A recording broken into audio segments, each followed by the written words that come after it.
Good afternoon, and welcome to the second edition of Thursdays with Charlie. We have to apologize. We had a little problem when we did this live a few minutes ago, and so we're re-recording the show to give you a quality experience when you see it. So please, and hopefully you're watching again and you're seeing a much better quality this time. It's our second edition of Thursdays with Charlie, and we're very glad that so many people are watching. Last week's show ended up with over 287 views. Oh, it's lots of people watching around the country and even probably around the world. Not viral yet, but we'd love to have you with us as much as we can be.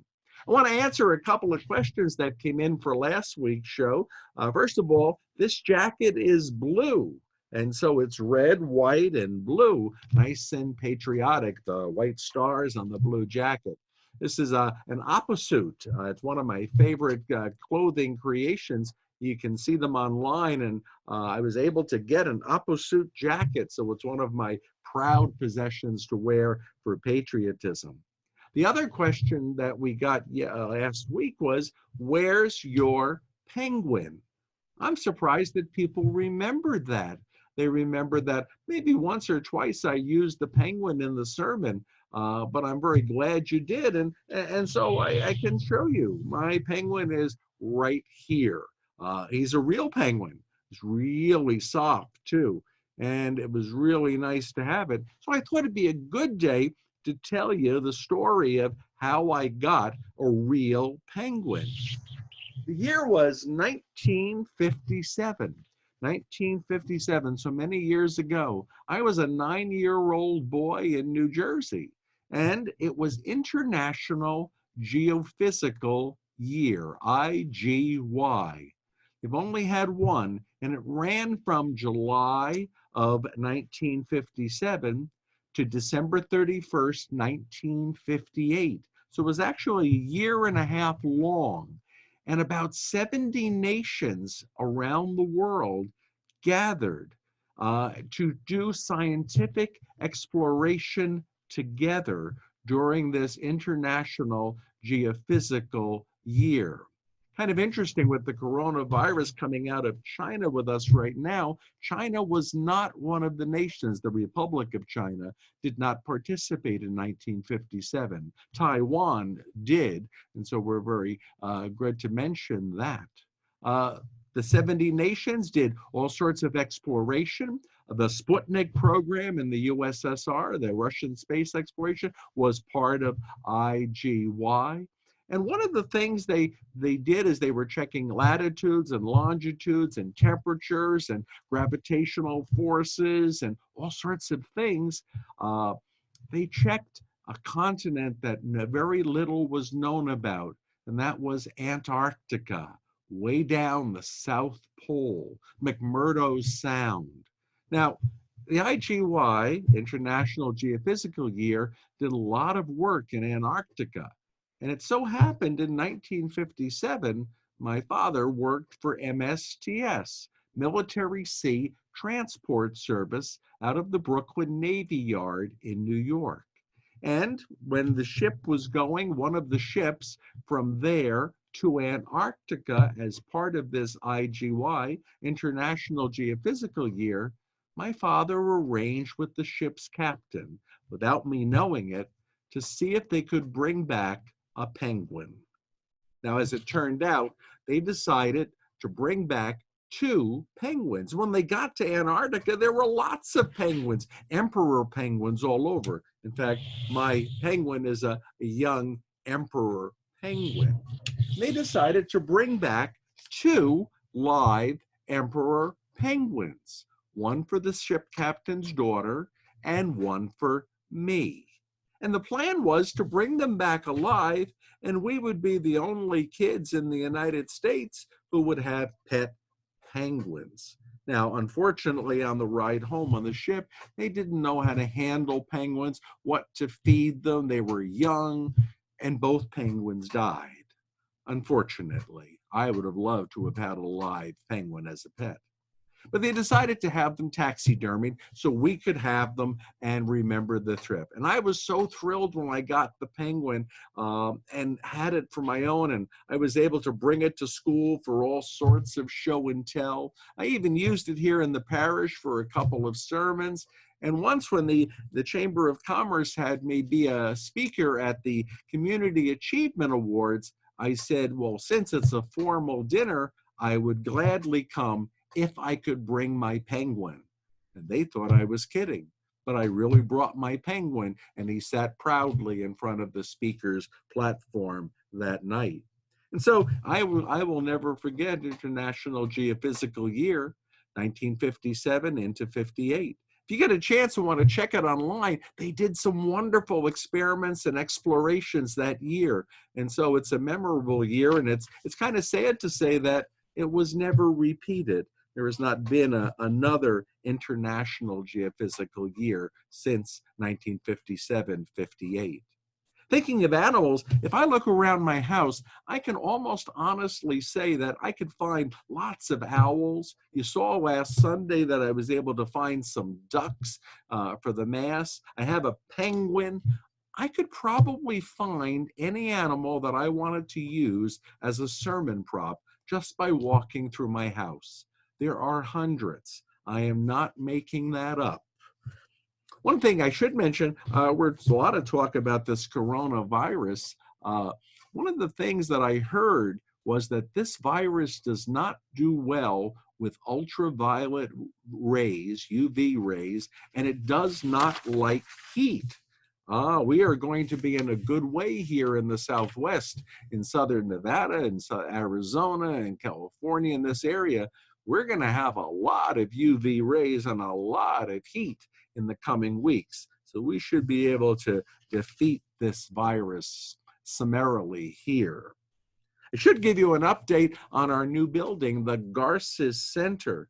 It's going up nicely, but so everything being stopped in Vegas, construction is not one of the things that is stopped. And so the building is going up a little bit behind schedule, but it's still going up. It's going to be about 6,500 square feet. It's about 1.5 times larger than our church building itself.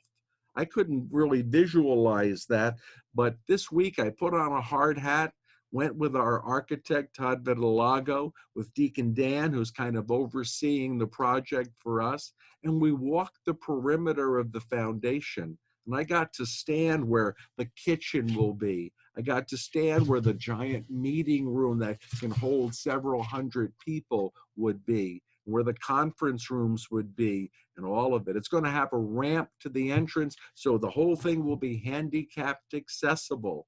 That's wonderful. And it has plenty of storage. That's one of the things when people build, they never seem to build enough space for storage. And so we will have plenty of storage and a wonderful kitchen and a great place for us to be.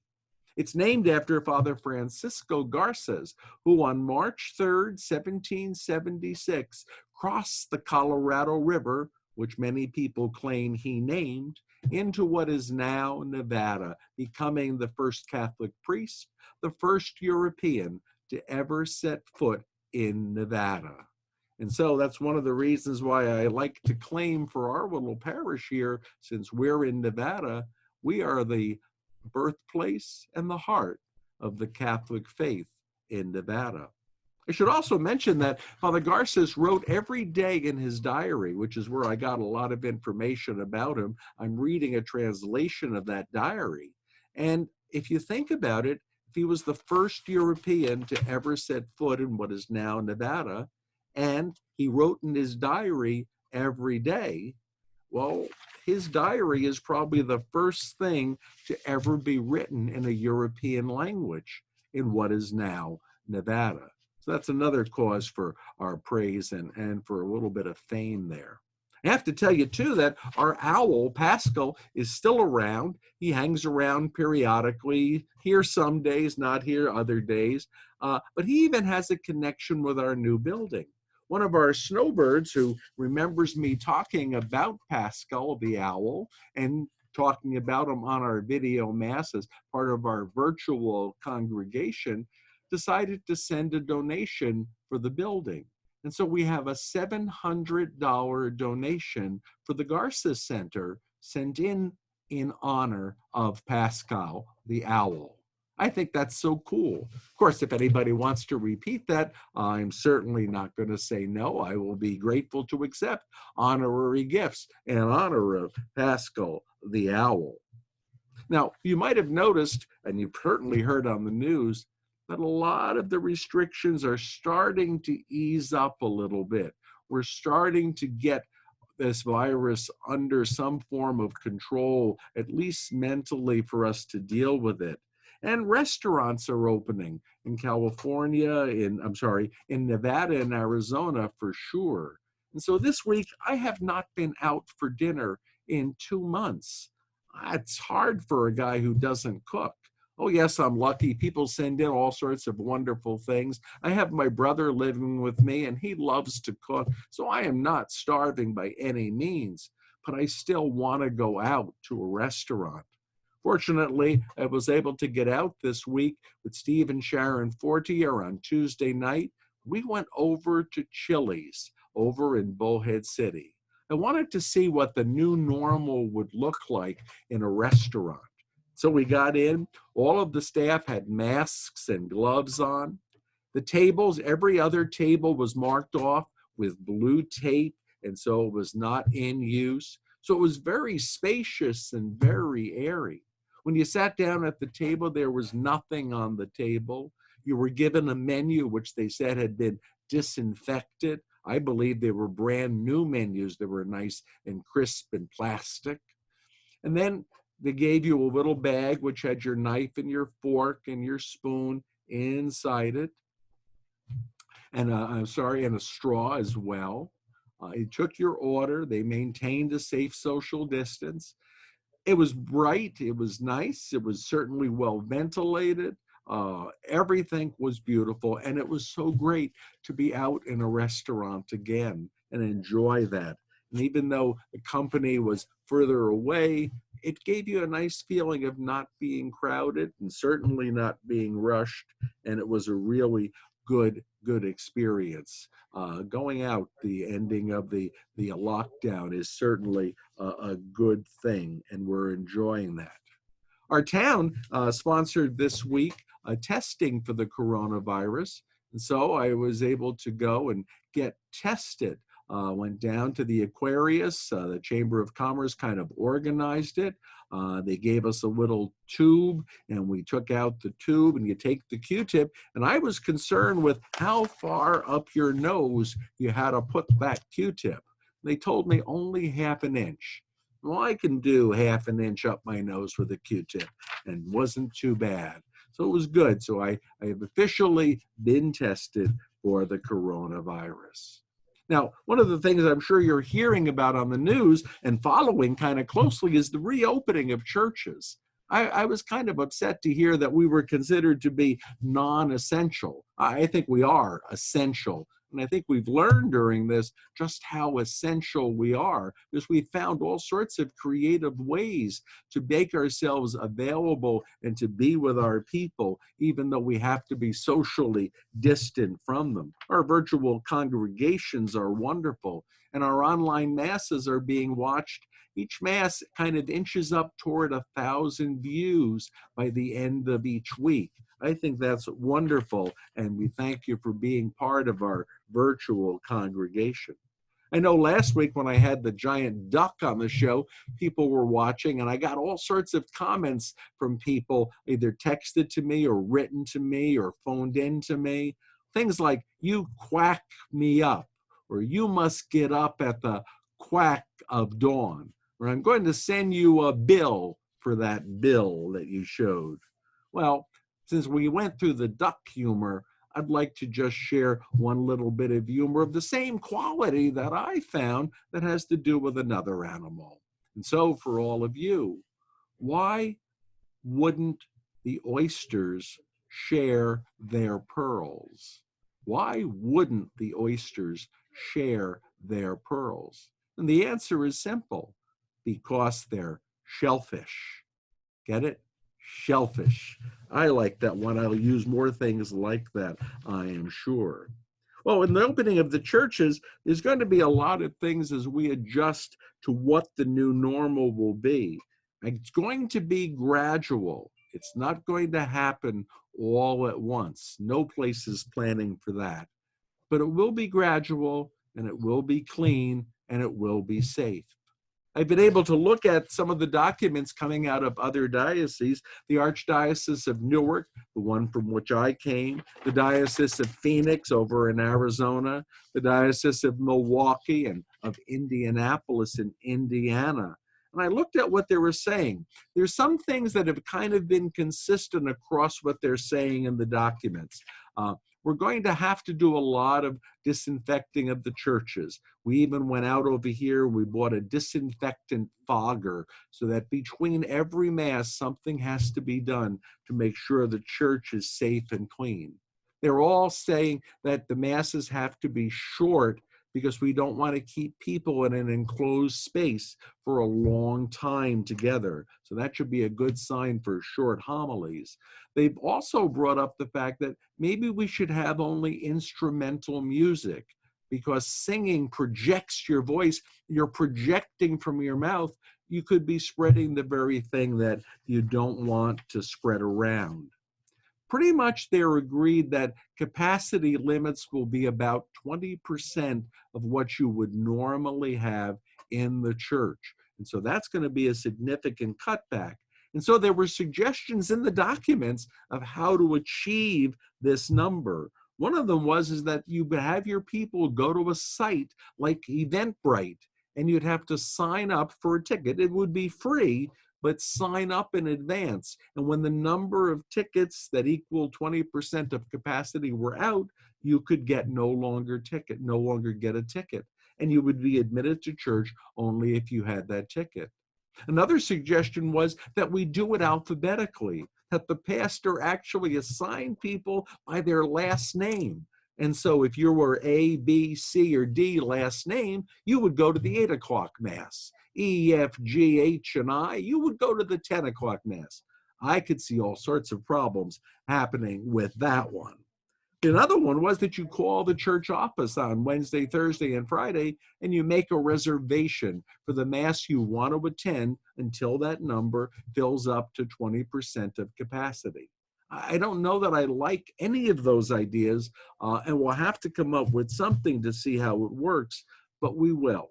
And I'm going to have to block off some chairs because we can't have people sitting right next to each other. And so I thought, well, we could put up signs saying, don't sit here, but that sounds kind of rude. And so I thought maybe we could use an owl thing with it. And so I found online an owl, and we have a reserved for Paschal seat. Maybe putting these up on the chairs that we don't wish people to use. Or I was able to find another owl we could put up. And then I thought, well, gee, why don't I get an original owl? And so I went to one of my favorite sites, which is called Fiverr, Fivrr, because at one time people would do things on there for only $5. In fact, many of them are still only $5. And I found a 19-year-old art student in India. I sent him a picture of our owl, Paschal. And I said, could you draw a line drawing of Paschal? And he did this for me. And I think with a little reserve sign on that, I think this is how we'll mark our seats to keep them safe and separated with that 6 feet social distancing. There's going to be a lot of cleaning, a lot of disinfecting going on. We will be safe. We will be back. We just don't know when it's going to happen, but it will. It will happen. Last week, we had a visit from one of Paschal's relatives, and the owl descended, and hopefully he's back. He is back with us this week, and again, he has a message for us in his beak. Let's see what he has to say. He's kind of chubby. I guess he's been munching a little bit during the virus over here. And once again, we have a Latin saying, in hoc signo vinces. In hoc Signo, Vences. In this sign, you will conquer. Let me tell you the story about that saying, in hoc signo vinces. It's the evening of the 27th of October in the year 312 AD. The emperor, Roman Emperor Constantine, is waiting for a battle to begin. And he has a vision that night of October 27th, 312. And in the vision, he sees either a cross or a key row, depending on the historian you're reading, and the words, in hoc signo vinces, and it's Latin, in this sign you will conquer. Now, Constantine saw either a cross, which is the simple up and down and cross bars, or some historians say he saw a key row, which are the Greek letters chi, which looks like an X, and rho, which looks like a P, the first three letters of the name Christ. Chi rho, the cross, and he saw that. Most historians believe he saw a simple cross, but Eusebius says it was a chi rho. I believe Eusebius said that. I haven't checked that one out in a while. Whatever it was, he had it painted on his soldiers' armor and put on their uniforms, and they went into battle the next day, the Battle of the Milvian Bridge, and they were triumphant.